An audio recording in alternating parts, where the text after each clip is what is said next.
What's up, everybody? Episode 29 of the Pitside Podcast is live. This is a pretty cool episode, I think. We have got Mr. Motorsports Bob DeGood here with us. It's a long interview, but you guys won't want to miss it. He's a really interesting guy, and he's had a ton of experience in a ton of different venues when it comes to racing. Yeah. So if you stay tuned, we'll get started here in just a minute. Welcome to the Pitside Podcast, where we discuss the latest news and developments in the GForceRacing League, as well as other racing news inside and out of iRacing. Now here's your hosts, the A-Lit Outlaw, Preston Cranmer, and Roger, the Bassman Craig.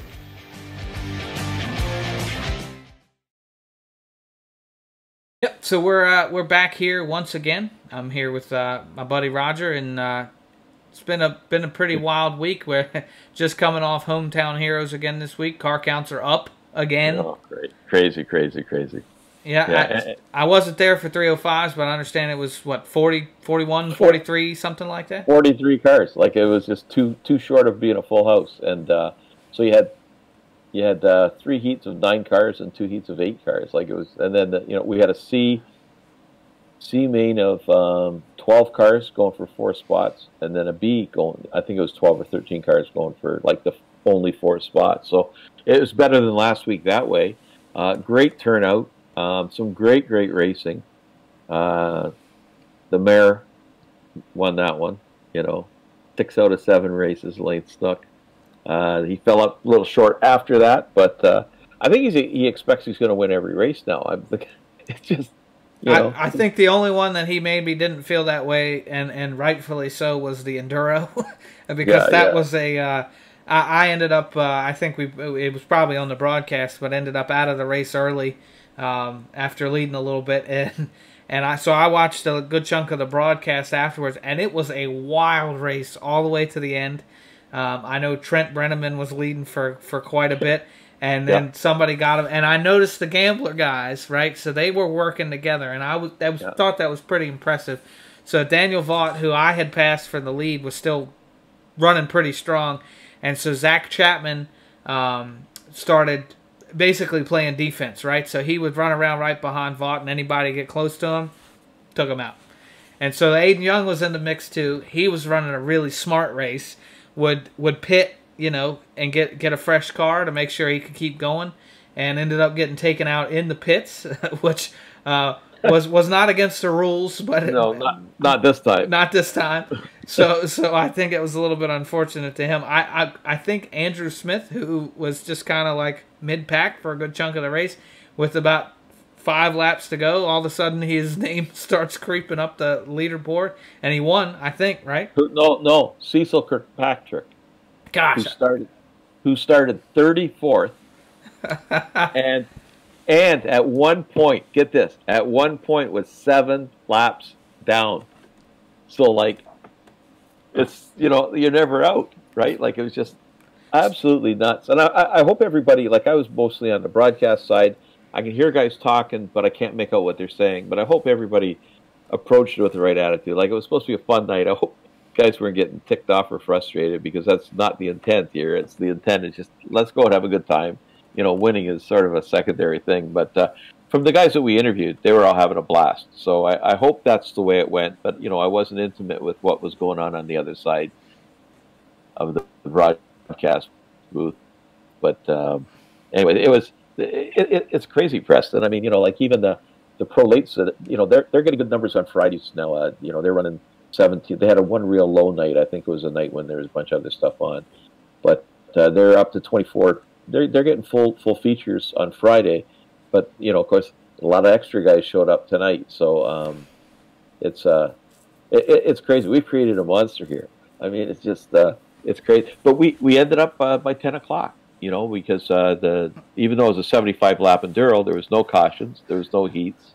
so we made up time. Coming out of the pro late, well, really coming out of the 305 race, that didn't look likely. And then the pro late was a caution fest. I mean, the feature was it was every couple of laps we ended up under caution. And so I exited the pro late race immediately as soon as it was over. My dad didn't run pro lates, and he was just ready to run street stocks. So he was in the Discord room and said, "Hey, y'all got 3 minutes to get done qualifying." And so I loaded in, qualified real quick, qualified like junk, didn't really matter. And so we barely got in there. I know there were some guys that got into the race, especially guys doing podium interviews. That and actually, if I'm not mistaken, Trent Brenneman was one of the guys that didn't get to qualify, so he had to start at the back too. And he led I think he probably led the most laps. I haven't gone back and looked at the official results yet, but he had to be up there. So truthfully, qualifying didn't really matter worth anything. No. And actually, I say we finished on time, but I screwed up. So I start the second race warm-up start at 7:45, because we'll go as soon as one race is over. We're going. It's not like it starts at 8 o'clock. It'll start as soon as the other one's over. And that was roughly on time. But then the pro lates, I think, kind of ran late, and I had started the other one. Anyways, the bottom line is the one session wasn't done, and you guys were gritting. So while the interviews are still going on, so I get out of the one session, pull up the other one, and you guys, I'm expecting everybody to be running warm up. They're qualified, and they're starting to grit. And I'm saying to Joe, we got to get out of here. We got to get in the other room. And that's when I asked you guys to throw a caution. It's about 175 laps if you run 5 in cut. But just to give poor Joe's pedaling as fast as he could. But another great night, though. It was, John was up in the booth with us, and then John gives some great analysis.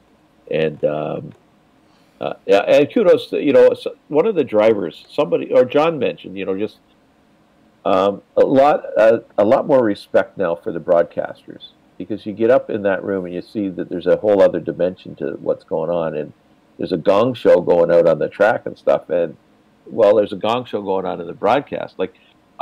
I do the lineups, and I've got a list now of all the drivers and where they're from and stuff, and I want to give some call outs. So what happens with me is, as soon as the first race is over, as soon as the first race is started, I'm checking the second race to see, who's in the lineup, and looking, okay, I know this guy's from here, or he's with this team, or whatever. I'm just focused on that. And then, if God help me if Joe says, well, what do you think of that at lap 5? Because I'm looking at this stupid list, and it's kind of like, Joe does this all by himself on a Friday night. Right. He does all the read ads, and the plan was I would do read ads and I would do the intros. Well, you know what? I'd be like he does the read ads, because I'm still struggling with the names and stuff. So, it's crazy. It's crazy what Joe does, on his own. And again, and like Joe said, Monday night, they got a producer and they got 2 guys in the room, and I'm thinking, 2 guys in the room that know what they're doing, right? Plus the producer, and poor Joe, it's all on his back, but he's doing a great job, and we're we'll get better as time goes on. It's a learning experience here, just like the enduro. The next one will be a little better, it'll be a little more organized. The thing I missed tonight was I had planned on, okay, I need to say these things before those guys go on the track to make sure they're in the right frame of mind. Well, I wasn't there to like they were already gritting by the time so like that, and I think from what I hear, Ben did a great job, but it's just kind of like, you can't micromanage this. There's too many moving parts, and it's all it's a trust thing, and the admins are doing. Nathan does a great job at the 7 o'clock, I know. And and he pitched in for the 8 o'clock too, and that's another thing I appreciate. When we have admins in a race and they're not assigned to that night, if things are going haywire, all those guys will pick up the pieces, right? And that's something that's been really encouraging to me, and noticed a little bit more this season, even though it's in early days, is those guys they're on top of things, and make sure stuff gets done even without being asked, and that's a big deal for us. Yeah, so I guess by the time this broadcast is, the podcast is on Sunday, it's over. But I think the entries were coming in like crazy for the the kids' nights. We've had, we're not going to do the pick the podium. It wasn't a great turnout. And congratulations to Rena Taylor, who won pick the podium. But this one here that we did for Lynn's Huggables, there was at least 20 entries when I looked, and that was before the race. So, and we'll let that run till Friday. So it's over now, but when you see this, but we'll let it run till Friday midnight. So we could get a bunch of entries, which is great. It's just a community thing here we're doing. It's all these little things. Next week, this coming week is First Responders Night.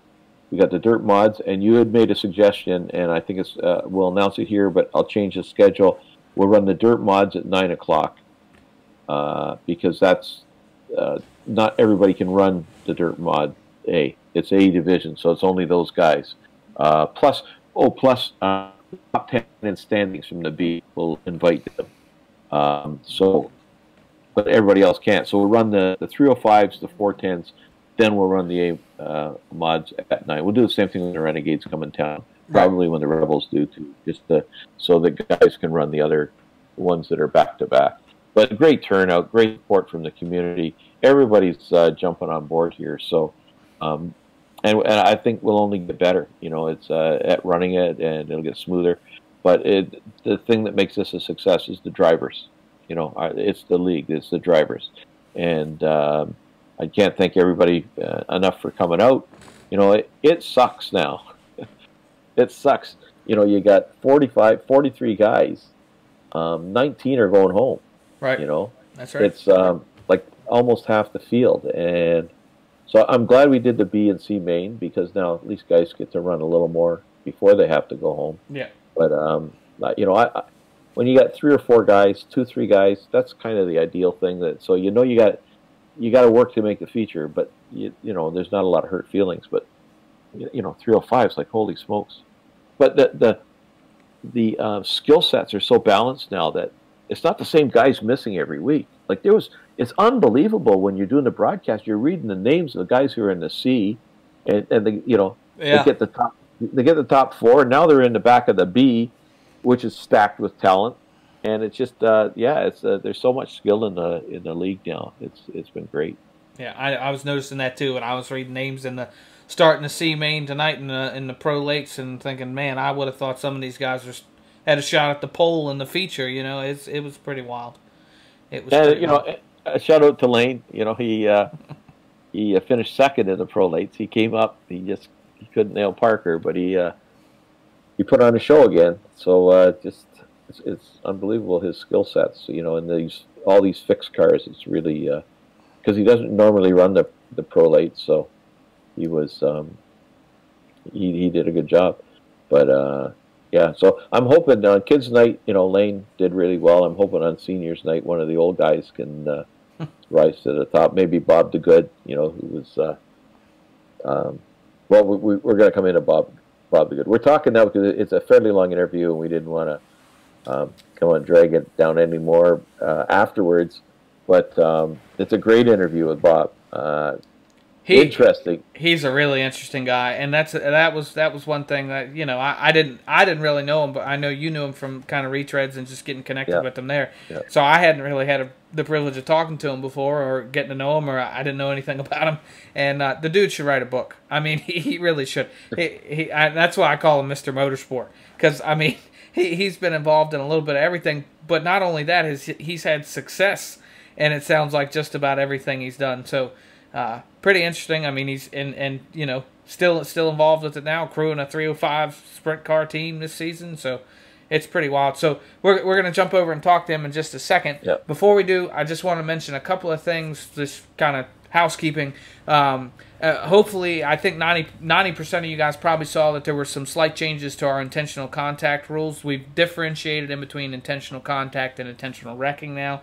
I'm not going to get into the details of that now because, again, most of you have probably seen it. If you haven't, it's in GeForce Driver Communication on Facebook. And I've also added a new channel on Discord that's called, I think it's League Announcements. You'll see it under the text channel. So the idea is that from here on, any kind of official announcements regarding rules and when the rosters come out, we'll put a link there. Facebook can be a little bit unreliable as far as what gets displayed to you. I know, I'm an admin on the page, and for whatever reason, sometimes things don't pop up for me. You guys are still responsible if for some reason something goes out on driver communication that doesn't make it to the league announcements right away. You're still responsible to know those things, so it doesn't absolve you if you didn't see it there. But the idea is we're going to try to put stuff out there as well, because you have the option to put notifications on if you have Discord on your phone, and that'll allow you to get a push notification. So that should help. So I recommend, I turn off all my notifications for Discord, but I recommend, so you can turn them off by server, or you can turn them off by channel within a server. So what I've done is I've gone in and enabled them for the server, disabled them for all the channels except for league announcements, and then pit notes, because I like to see when those go out too. I recommend doing that because that way you'll get the news right away. You'll see it on your phone or wherever. So just a thought that stuff should go out there. Yeah, and plus you had me move the league announcement section on the web page up near the top, so that it'll be a lot of stuff will be coming out on the announcement site too. So that's another, again, I can't emphasize it enough. GForceRL.com, one-stop shopping. Everything's there. Rules, standings, schedule, divisions. And now, so on top of Bill, who we can't give him enough credit for, if you guys see our results go out everywhere when they get posted the next day, Bill Calder is taking care of that. Yeah. I don't know how he does it, but for Wednesday nights, he's also teamed up with Nathan Aldrich, who does write-ups for Penn Speedway, who has been doing write-ups, or has just started doing write-ups for our Hometown Heroes series. And I have to tell you, I read through it the other day from last week, and I was excited. Like it was very exciting reading that. So those are also posted in the announcements section on the website. So if you don't catch it on Facebook, I don't know. I guess they come out on Thursday, but you can go there and check those. For the Hometown Heroes series too. So something else Nathan for you guys to do. Nathan does a good job of capturing a lot of names and stuff through. It's not just the front runners. He's covering off a lot of the people that showed up that night. So it's did a great job. It's a track report. Right. I mean, he does it in the real world, and he's doing it now in the virtual world. So kudos to that. And like you say, Bill, everything just shows up every day. I think people just kind of take it for granted, and he's got to put those posts together every single day. Yeah. It's just 2 and 3 a day. It's just crazy what he does. So. It's a good thing that you guys aren't relying on me for those, because I couldn't do what Bill does in that case. No. So anyway, what do you say we jump over and talk to Bob? Again, I can't recommend you guys stick around more. It was very interesting. So we'll jump over there and talk to him now. We'll kind of close with that. So we'll just say before you go on that. Okay. To do with that, you got to pay attention to. Bob's done so much stuff, but the one was trying to set not a land speed record, but for an RC car. But I was just reading in the notes because I missed it. It was that thing was, and you got to hear what the story was to do with it. It was 1/7 scale. It wasn't like second or 1/20. It was 1/7 scale. That car that follow the interview because you'll find out what happened to the 1/7 scale that he was trying to set a land speed record. Just incredible. Incredible story. Great guy. Yeah, so we'll jump over and talk to Bob. Thanks everybody for watching again this week, and we'll be back here with you got another one? One more. This coming Wednesday is First Responders Night. Oh yes. And if you are a first responder, police, fire, nurse, anything that has to do with first responders, if you could put together a quick video or just give us your name, who you are. We want to at least acknowledge that. But what I've had a few guys who were going to do this last season. They just put, just got their phone and just said, "Hi, I'm so-and-so, and I've been with the so-and-so fire department for like 27 years or whatever." That's all. Just a quick little video. If you could send those to me like right away so I can put them together, because we want to do a bit of a tribute, especially on Hometown Heroes Night, for all those first responders. Just can't thank all of you guys enough for what you do. Okay, now I'm done. Absolutely. So, again, thanks everybody for watching again this week. We'll be back with episode 30 next time around, and we'll see you out on the track. Take care. And we're here with one of the newer guys in the league, one of my favorite guys in the league, I got to say, and a guy I've been apologizing to with the retreads. I'm giving some of his age away now. But I've been taking him out too many times, and it's just unintentionally. I gotta reassure him it's unintentional. But Bob DeGood, it's great to have you on, man. Yeah, thanks, Roger. Glad to participate. So, when did you actually join the league? Was it last season, or did you jump in the season before? It was last season. I started sim racing on a PS4 in October. Joined iRacing in November, and then started in GeForce at the end of the last season, or at the middle of the last season. Okay, yeah, and now a proud member of the GeForce Retreads, and yeah, and I don't understand why my skill level's not as good as Lane Snook. I've been doing it since November. Come on. Well, you know, Lane won a race tonight. He didn't totally dominate, but he came close in a couple of them. Well, the one he did dominate, but it was kids' night, so he won. So seniors' night. When it's seniors' night, it'll be your turn. That's what I figured. Good.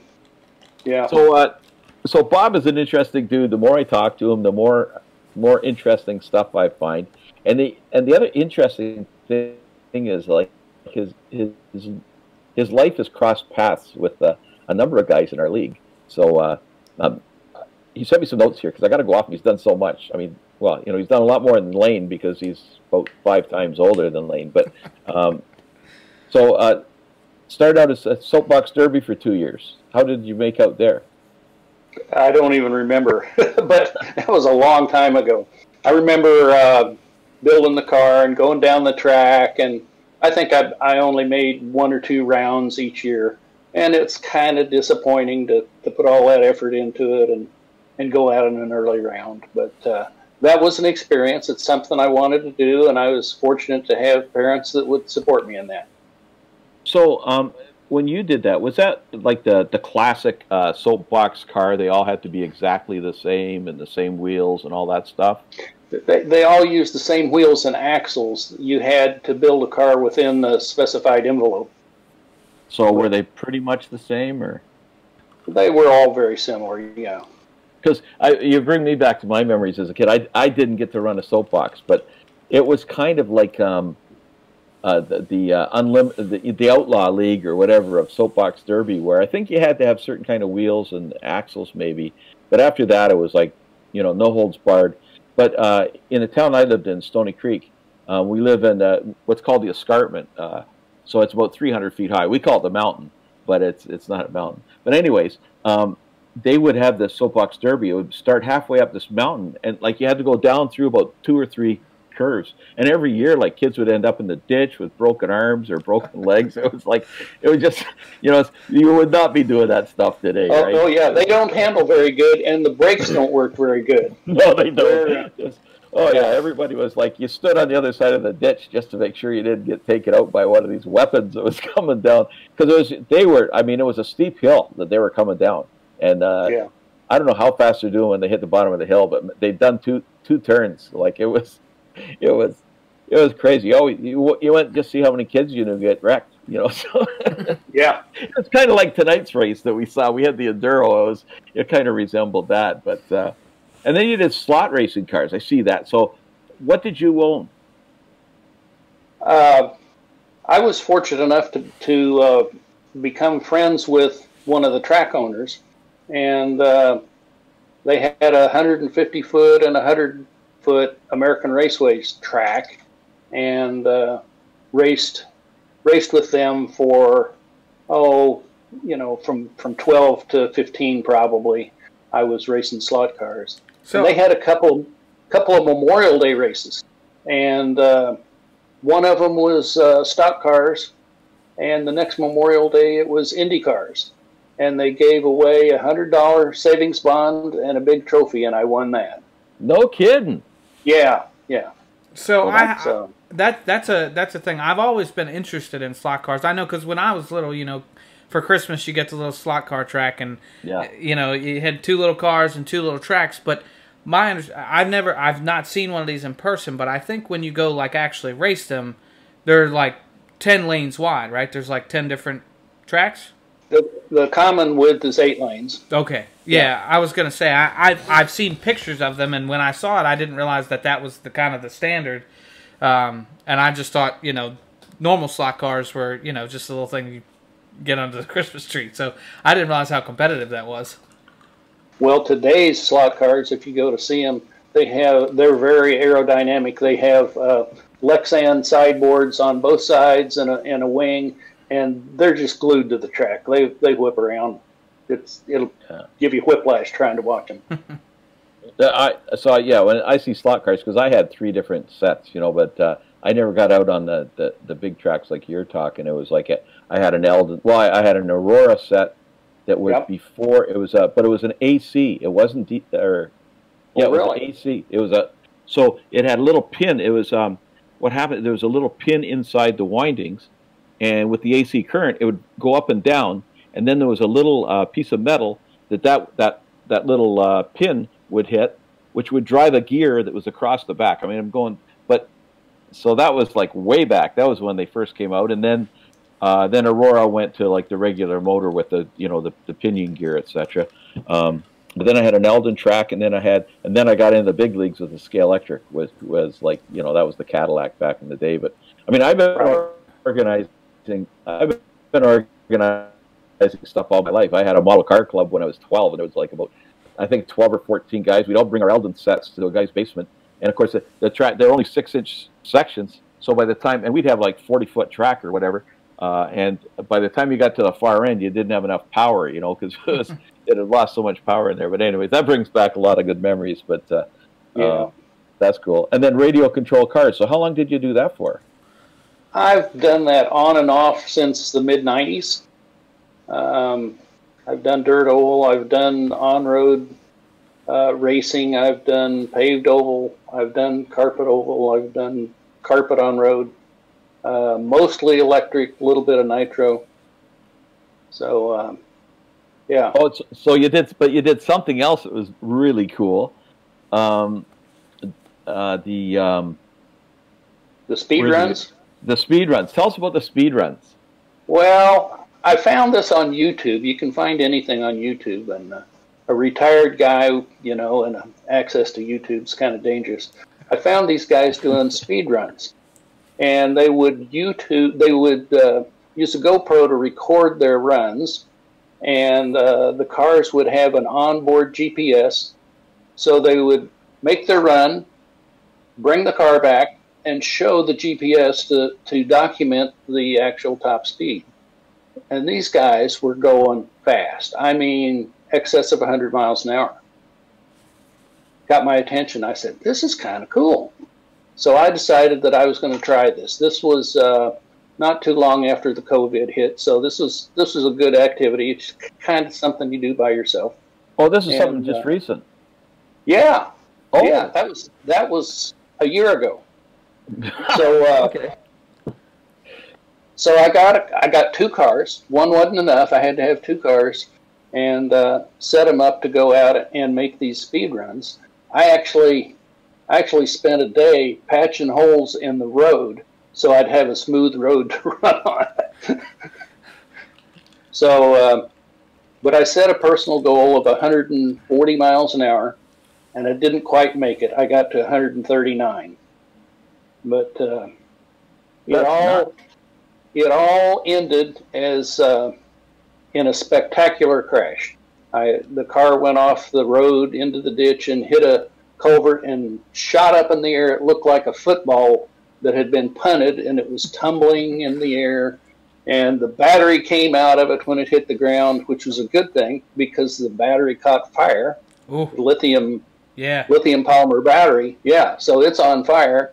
And it was quite an experience. I had a couple of people come down and, neighbors that lived close by and wanted to know if I needed any help. I think they were concerned that the fire was going to get away and cause problems. But so is this in your, that kind of woke me up as to the potential for the unwanted ending to that kind of thing. It's pretty dangerous. Yeah, those LiPo batteries.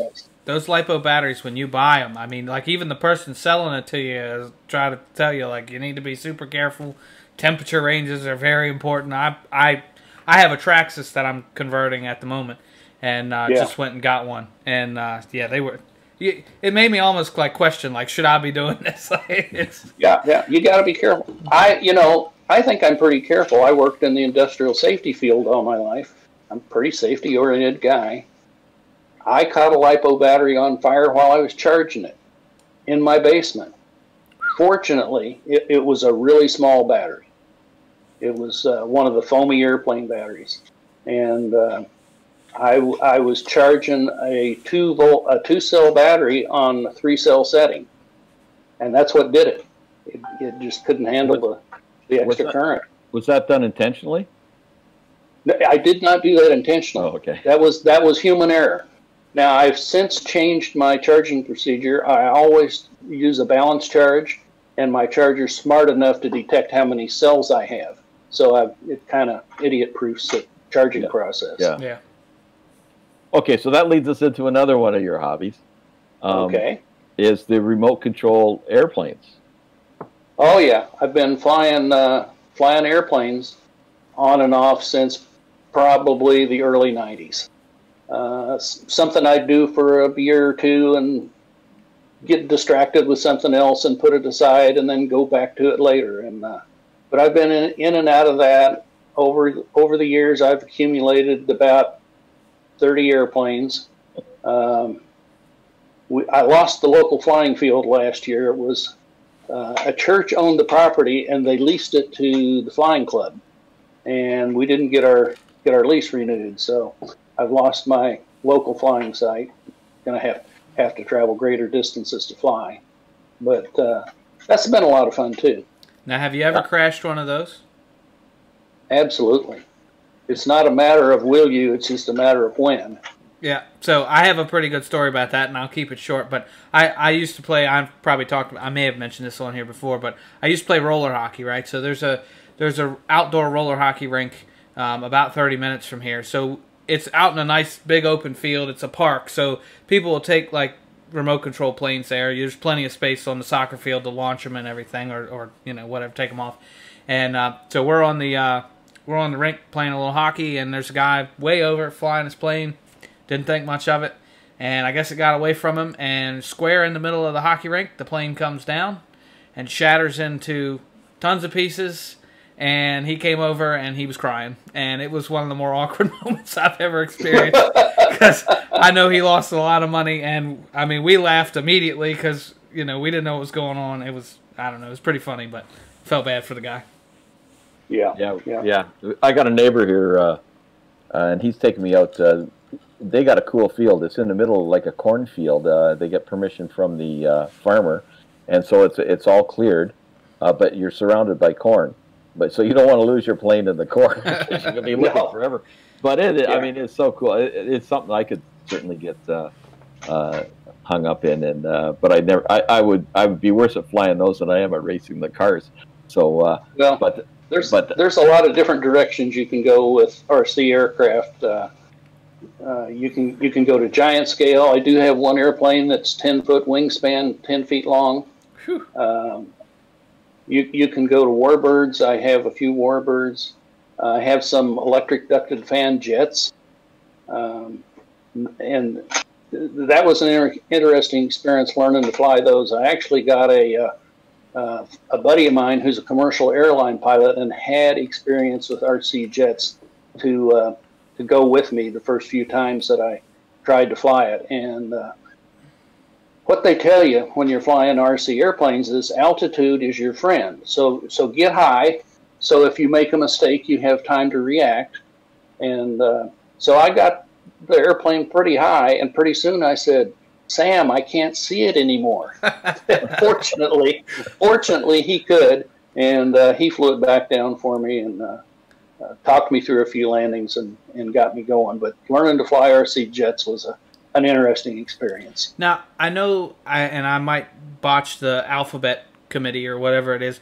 I know, like, with all the new drones and everything, everybody loves those, and you have to register those. Is it through the FAA?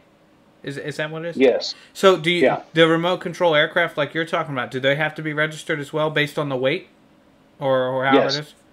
Yes. They are considered drones, although as an RC airplane enthusiast, I don't consider them a drone. They're fixed-wing aircraft. Right. Yeah. Well, it's at a certain weight or a certain size that you have to start... I think it's a certain weight. Yeah, it is done by weight, and I know when the drones started, the four-propped like drones are basically like helicopters the way they maneuver at least.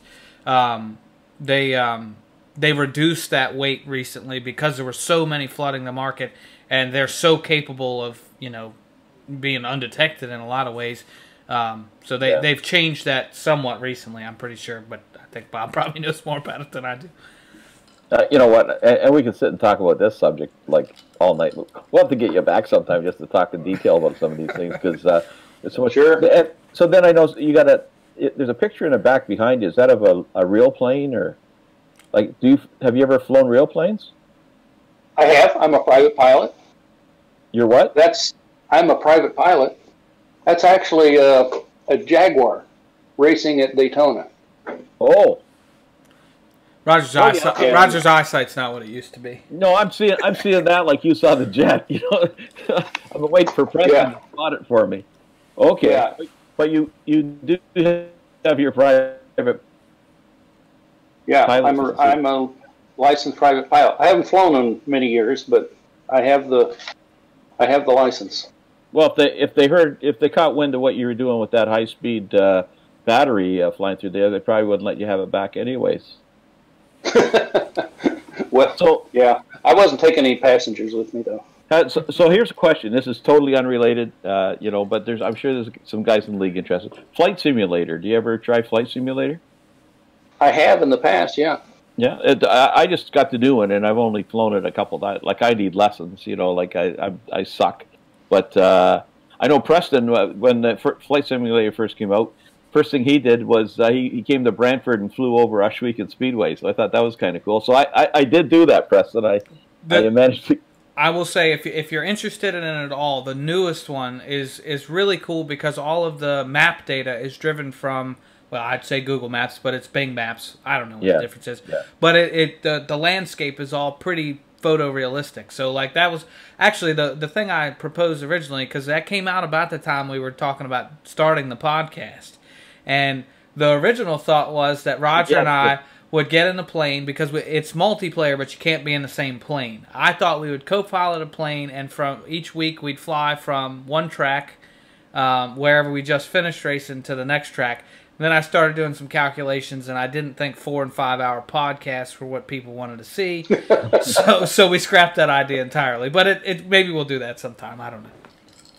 Okay, so I mean we could talk about this stuff all night long, but let's bring it back to vehicles because there's a ton of shit to talk about here, man. So you raced go-karts for 20 years. I raced go-karts for 20 years. Yeah, I've raced at. The Sunday Night League, the Roadrunners, is going to race at Daytona. I've raced there. I'll have a little advantage because I have actually raced on that track. I've raced at Daytona, Road Atlanta, Road America, Texas World Speedway, Indy Raceway Park. So these are like shifter karts then, I'm assuming, if you're racing on tracks that large? I did not race a shifter kart, but I raced enduro karts, which were single gear ratio laydown karts. Pretty high top speed though, no? Yeah. This says here excess of 120 miles an hour. Yeah. I did an oval race at Charlotte, and I think the average speed was 126. I went to a race. This is years ago at Motorsport. That's kind of like my home track, and it was the first year I think the Indy cars were there. So it was Parnelli Jones, AJ Foyt. I mean, those are Dan Gurney. They were all there. But before the big race, they brought the go-karts out, and I was blown away. They were turning laps that were like 1 second or so off the Canadian Grand Prix record. The F1 cars were turning there. They were. I don't know how fast they're going down that back straight, but and the corners. I mean, they're just. It was just. It was unbelievable. So yeah, you drove that sort of stuff. That's that's crazy for 20 years. Yeah. How'd you do in that? I won a few point championships. I wouldn't say I was a front of the pack guy all the time. The old saying, the older I get, the better I was. But honestly, I probably wasn't a front of the pack guy all of the time. But I could points race pretty good. And you probably see that showing through in some of my driving style, Roger. Yes, I have. So famous on Saturday mornings or Friday afternoons in the pickups and the cup cars that you're just cruising at the back. And where'd you finish the other day? I can't remember if it was a cup car or the other one. You finished top 5, didn't you? In the trucks, we had a yellow flag with 3 laps to go, and I was running 10th. And the first 9 cars went in the pits, and I stayed out. That's right. Yeah. So I realize I'm now leading this race. We're going to have a restart, and I got 9 guys behind me with fresh tires. I'm a sitting duck. So I got on the radio. I keyed the mic, and I said, "Attention all drivers with fresh tires. You got a guy up here in the front that doesn't have fresh tires, so be careful." The first lap of the restart went okay. I got passed by a few guys. This was at Pocono. We get in the backside.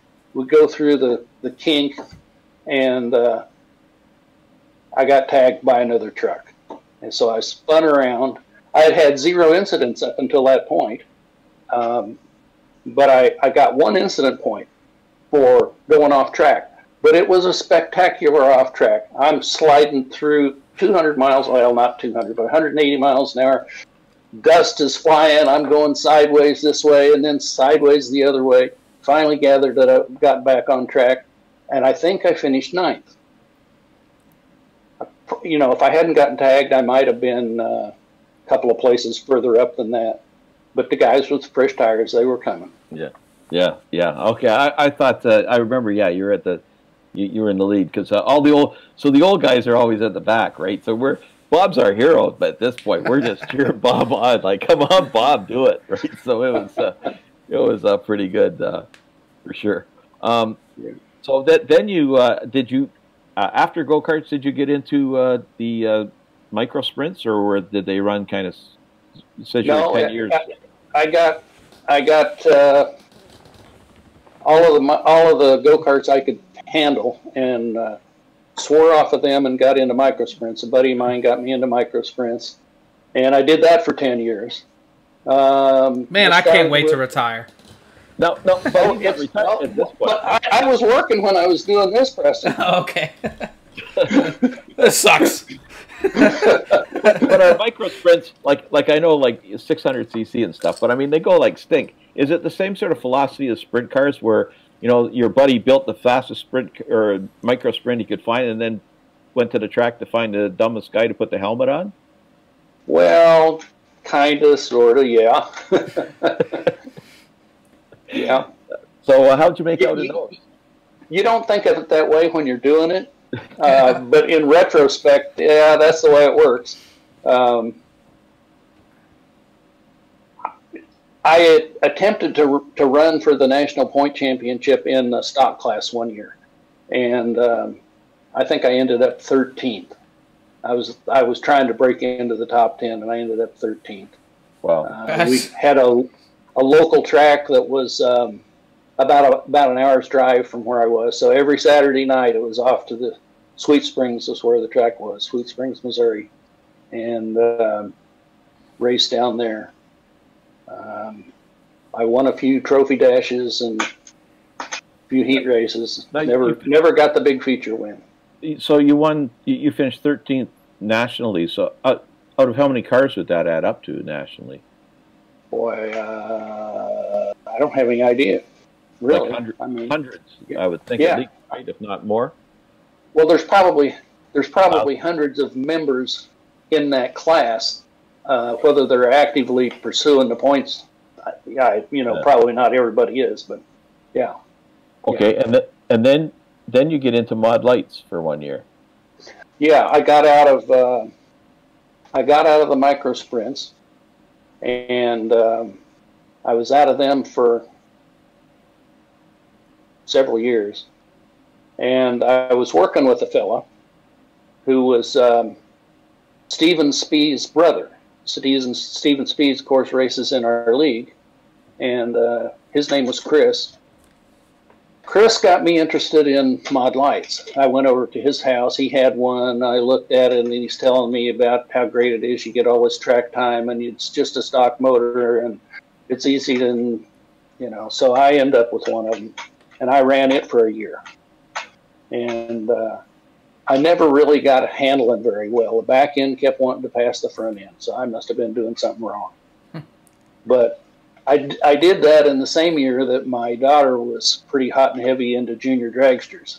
So trying to do both was a challenge. And she certainly had priority. So, but before we leave that one, we pointed, you raced with Stephen Spees. You raced against him.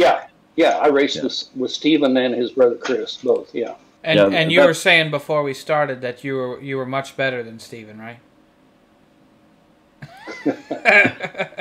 Yeah, before we started this, that's what I was saying, right? That's a complete lie, Spees. If you're watching this, just stir in the pot. That's what I do. Preston made it up. Yeah, but So okay, now we're into this drag racing thing. So you drag race. You said it says intermittently. I did drag race. Yeah. Does John Rayner know that? Because John's got a Chevy S10. He's got I forget what he's got. Have you ever seen John's car? You should see pictures of it. It's a Chevy Malibu, maybe. It's absolutely beautiful. I think he's got a Nova. Or Nova. A Nova. That thing is badass. I think I've seen a picture of it on its driver profile, but we've never really talked about it. Yeah, it's pretty cool. So you drag raced intermittently with a Duster and a tube chassis Vega. Yeah, I got my teeth sunk into drag racing on the Duster, and I wanted to go faster. So part of going faster is getting something that's lighter. So I went for it. I got the tube chassis Vega. I drove all the way to Ogden, Utah to get this. And from Kansas City, Ogden, Utah is a long drive. That's a story in and of itself, but we won't go there tonight.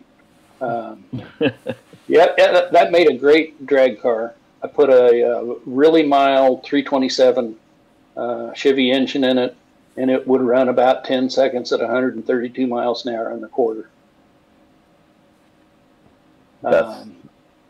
Ended up selling that one, and I got an S10 pickup with a 383 Chevy in it that I had really intended for my daughter to move into when she got out of the junior dragsters, and that didn't materialize, but had fun with that car too. What year S10 was it?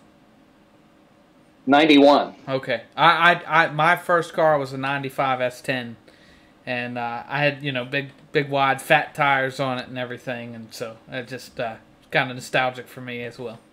You have to send them some pictures, Bob. If you got pictures there. Oh yeah. Yeah. We can do that. So, but then the one big story is your daughter. Tell us about your daughter and this the thing that got you away from the Mod Light. Well, I took the daughter and the wife to a few NHRA drag races, and just as spectators, something to do as a family, and. At one of those events, they had a exhibition of junior dragsters, and we walked around and we looked at those cars, and Ruby really got interested in them. Now there was one car with a a Tinkerbell fairy painted on the side of it, and that might have had something with her, got her interest. But anyway, we end up buying a used car, setting it up, and taking her to the drag strip here in Kansas City. At that time, we had a drag strip in Kansas City. So it seemed like it was going to be real simple. She was 12 years old at the time, and she'd not really driven even a four-wheeler. So she didn't have much experience. And try and imagine, if you will, sitting down with a 12-year-old girl and explaining what you're going to do when you get in the car. And you're going to put your seatbelt on, and you're going to put your helmet on, and we're going to start the engine, and we're going to pull up to the starting line, and you're going to get the front wheels in the staging beams just so, and you're going to wait for the starting lights to blink down, and when you see the green one, you go. And you go for the distance of the racetrack, and junior dragsters were 1/8 mile. And when you cross the finish line, you slow down and you turn around and you come back the return road. Sounds simple, right? Well, you learn a lot about communicating with 12-year-olds. It was a real experience, and one that I'm glad that I had. The first trip down the track was something I'll never forget, because as she moved down the track, the car started to weave from side to side. She didn't know how to keep it going straight. We'd never talked about that, because it never occurred to me that was going to be an issue. And she was holding onto the steering wheel kind of loosely. And it's pretty terrifying watching your 12-year-old girl go down the racetrack doing that. But we got past it. She became a great driver. Over her history of 5 years of drag racing, she made over 1,000 passes down the racetrack. She became, I've got to look at my notes here. I'm not going to take you through all of this, but in 2013, which was her best year, she raced 113 rounds. She won 84 of them. That gives her a round win percentage of 74.3. So every time she pulled up to race somebody, she won 74.3% of the time. John Force would kill to have that kind of a round win record. And she went to 16 final rounds and won 12 of them.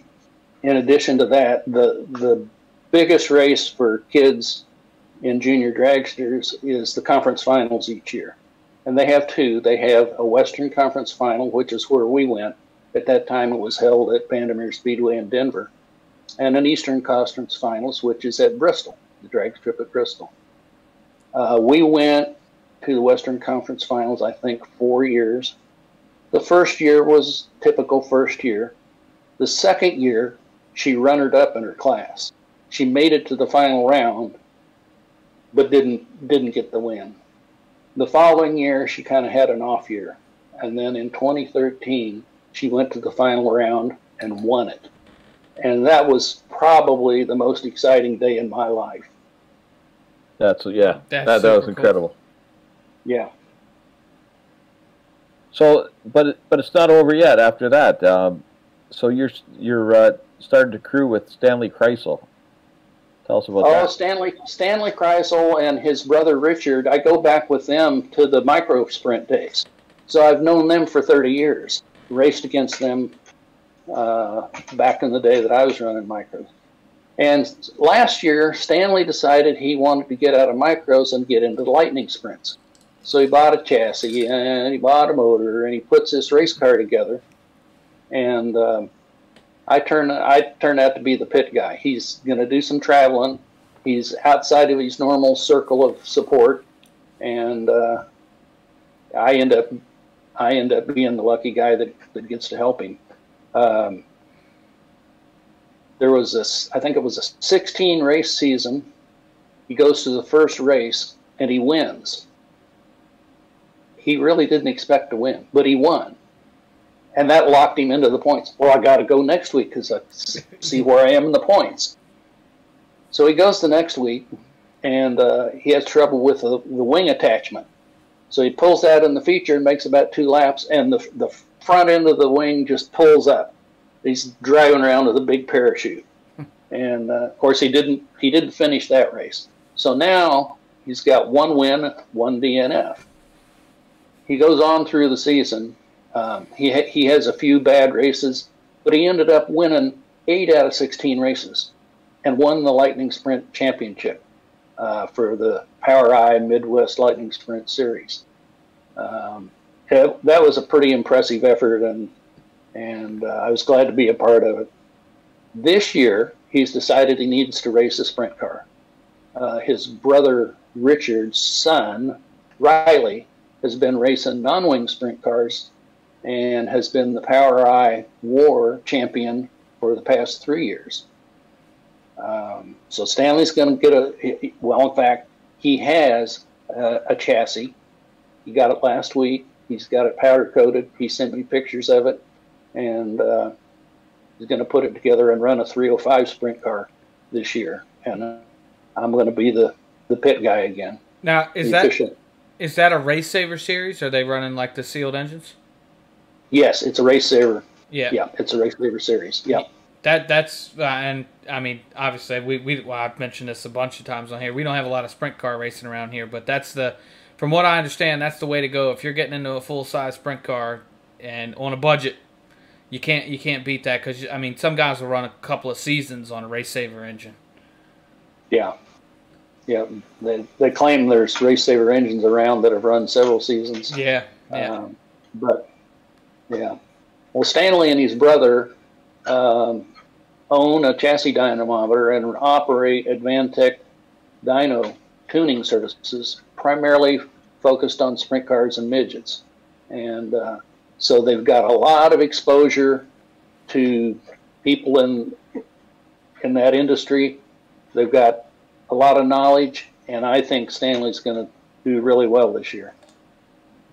Awesome. Well, you'll have to post results and stuff in GeForce Lounge. We try to get all the guys that are at the track, either running a car or on a team to make sure they share their stuff, because I think and I don't know this for sure, but compared to any other league out there, I think we've probably got more guys with actual like cars and race experience than any of the other like established dirt leagues, if I had to guess.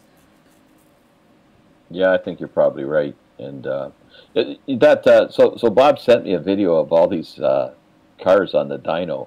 You should post that in the lounge, Bob. I'm sure guys would love seeing that stuff. All right, I'll see if I can do that. Yeah. Yeah.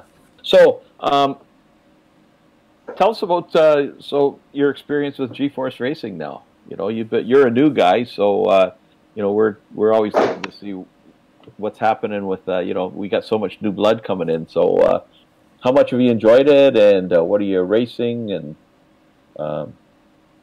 I got into sim racing. Primarily, my interest was road racing. That's what I wanted to do. Sorry. So before we go into that, here's the other question, because you race with Steven Spies, but how did you get into iRacing?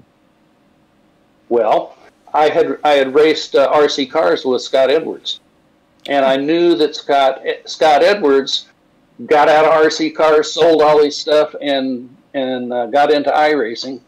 And that was about 3 years before I got into it. And when I got interested, I just called Scott and said, what do I need to do? And he went with me to the computer store and helped me buy a computer, and came home and helped me hook it up. And did he tell you to buy a Tyco bed?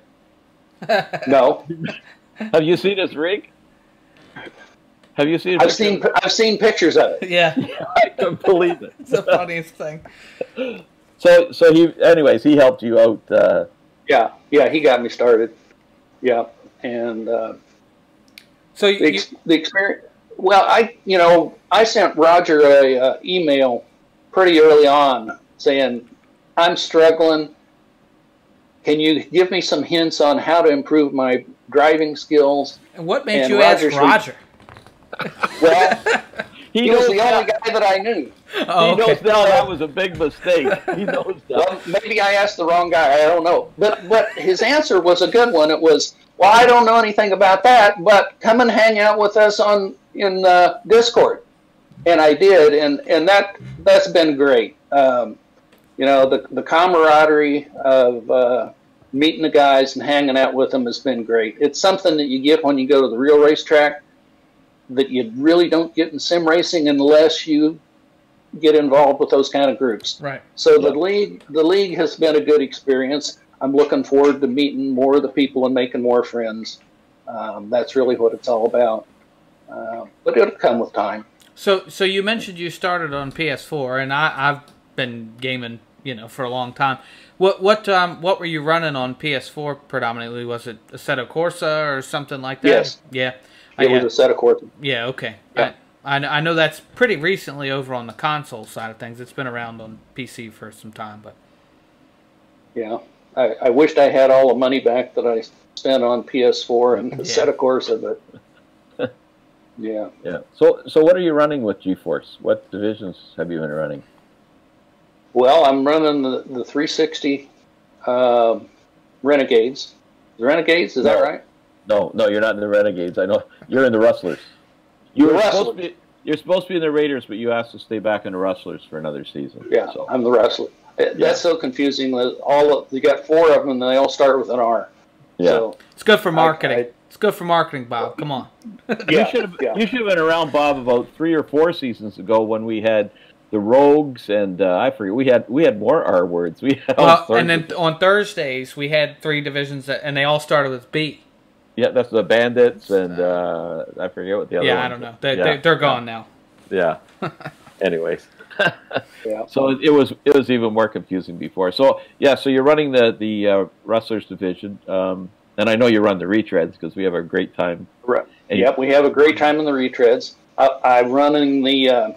I had limited exposure last season in the Roadrunners, and I'm going to try and run all the races this season.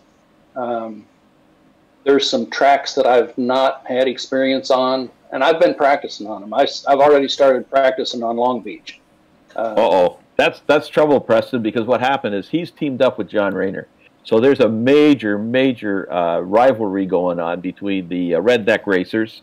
And what was it? You came. You need to tell Preston that name. You came up with a great name. Can-Am Cruisers. That's it. Can-Am Cruisers. I knew it was the same.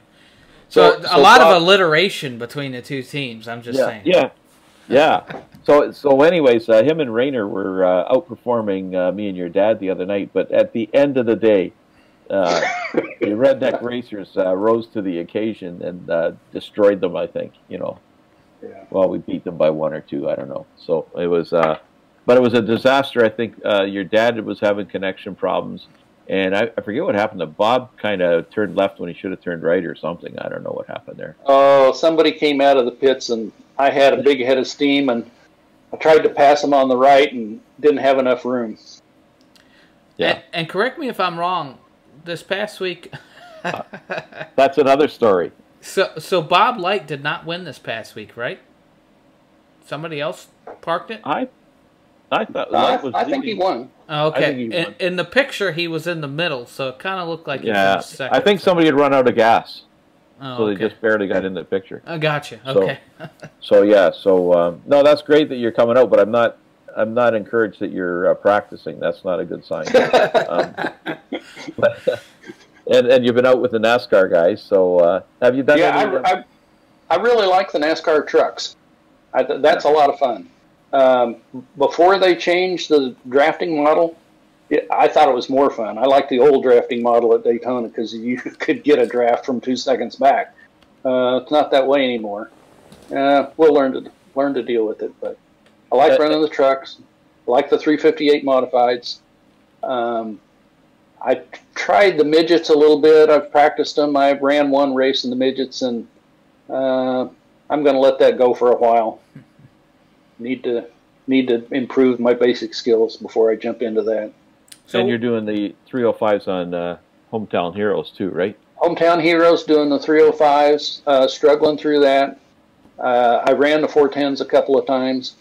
One of those events was pretty good. The other one, the track got really, really slick. But what kind of equipment are you running as far as wheel and pedals and such? And triples or VR? I think I see triples back behind you, but yeah, it's right over here. It's triples Sweet. with Fanatec, pedal set and steering wheel and wheelbase. gotcha. That's not fair. So That's not fair. maybe I can give you a little tour.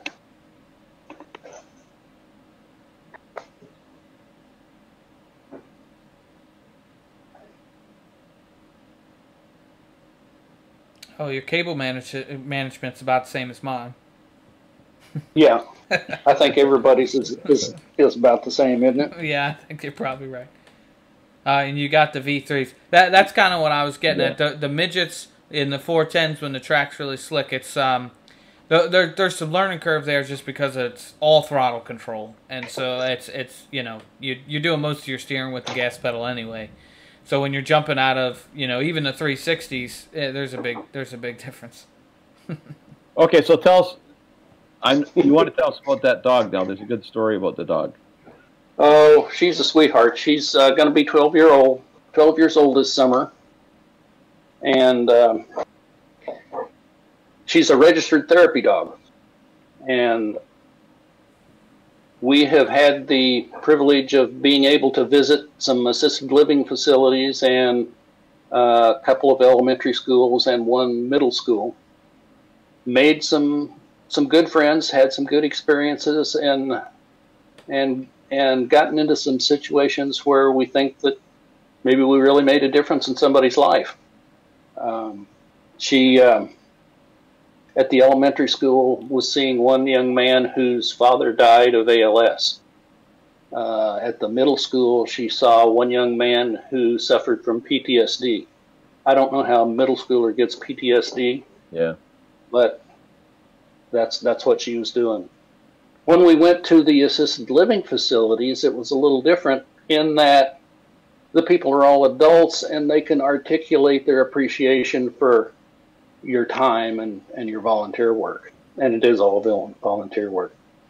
But she's a great therapy dog. She loves people. She loves kids. I've got pictures of her surrounded by 10 or 15 kids, and they're all sticking their arms out, petting her, and she just loves it. Some dogs would not like that much attention, but Right. She does. In the evening, she'll come around. Well, that's what she's doing right now. She comes around and wants me to pet her, and Yeah, I don't mind at all. I love Goldens. But hey, while you were pointing at the dog, I saw some big-ass trophies on the wall. What are those? Oh, those are old RC car trophies. Oh, they're pretty impressive. Yeah. Yeah. So before we finish here, Bob, well, we got some questions we want to ask you.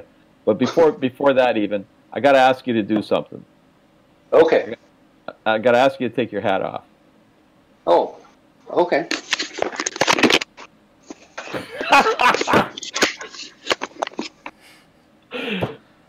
Preston, I saw him put the hat on, but Preston wasn't in the room at the time it happened. So, Gary Taylor would be, he'd be, he's a good teammate, but he'd be proud of you. That's for sure. Yeah, so. well, I noticed that there was a little glare on it. I thought maybe we should do something about that glare. Well, Bob, I'm going to tell you, you had me totally fooled. So I was going to wait until, and maybe I shouldn't even say this, I was going to wait until you were gone, and I was going to mention to Roger, can you believe the head of hair on that guy? Oh, man. I kind of wish you hadn't done it, because Roger would have lost it. Because I was like, man, I was like, I was watching it through the interview. I'm thinking, it looks real. Yeah, I had no idea. I had no idea. Yeah. Oh, yeah, it's been great. So we got a couple of questions for you. Yeah, you want to go first? I do. So, and this is probably a tougher question Though you do get to run some of the day races with the retread, so that'll help. But I ask everybody that comes on our podcast, particularly from our league, who and it doesn't mean it's a guy you don't like or whatever, but who would you say is your biggest rival within the league at the moment, at least? I know it changes too. That's Roger. And it's not in a good way either. I put him right over the wall the other night. Well, sim racing teaches you a lot about yourself and a lot about people. And there are nights that I walk out of the sim room frustrated, and I tell Gayleen about my experiences, and then the next night I'll come in and I'll have a different story. The guy that got sideways and took me out of the race,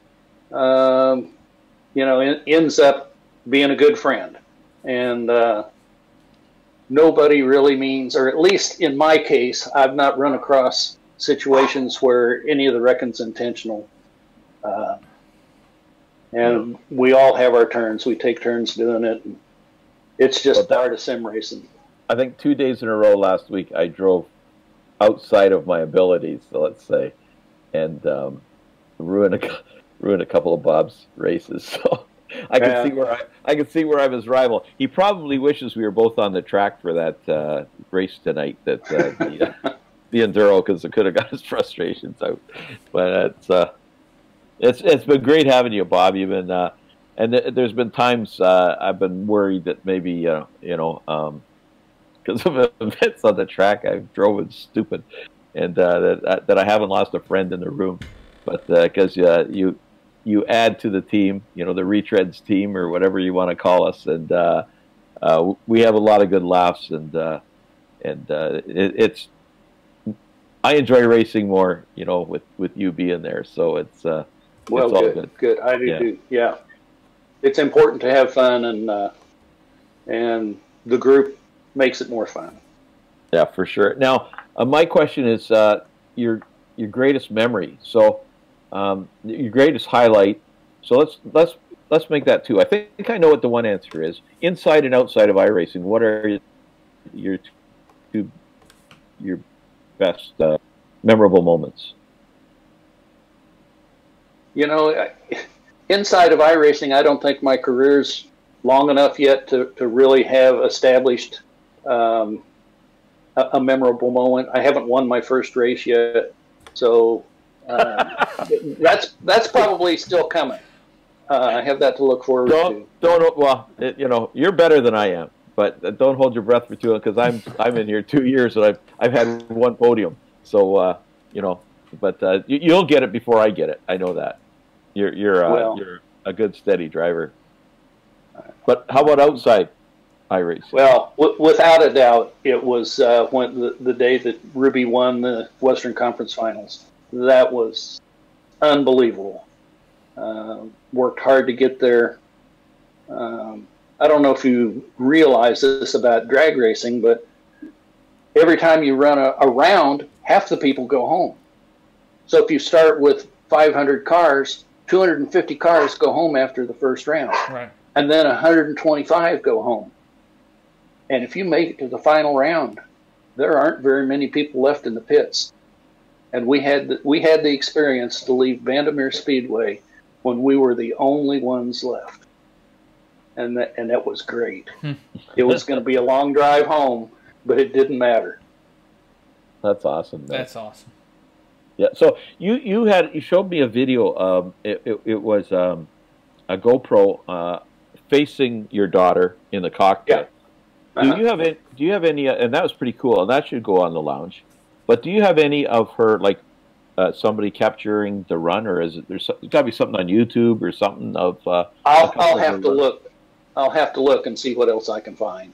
Yeah, if you could, because I'd really like to see, from an outside perspective, because you got the speed and you kind of got what she was doing, but you didn't capture the whole, what I guess what the speed actually is, like how fast would she be going when she's crossing that 8th mile? Okay, put it in context here. These are all 8th mile races.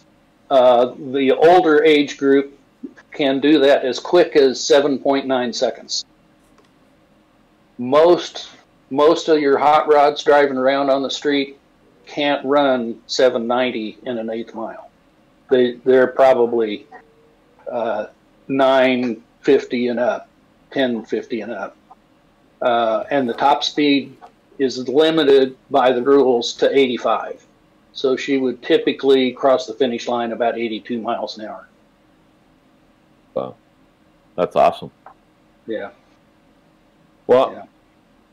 Buddy, it's been great talking to you. I've been looking forward to this because when I saw basically the resume you sent me, it was kind of like you're more multi-dimensional than I even thought you were. So it's been a really interesting discussion, and everything's been a surprise, including your hair. So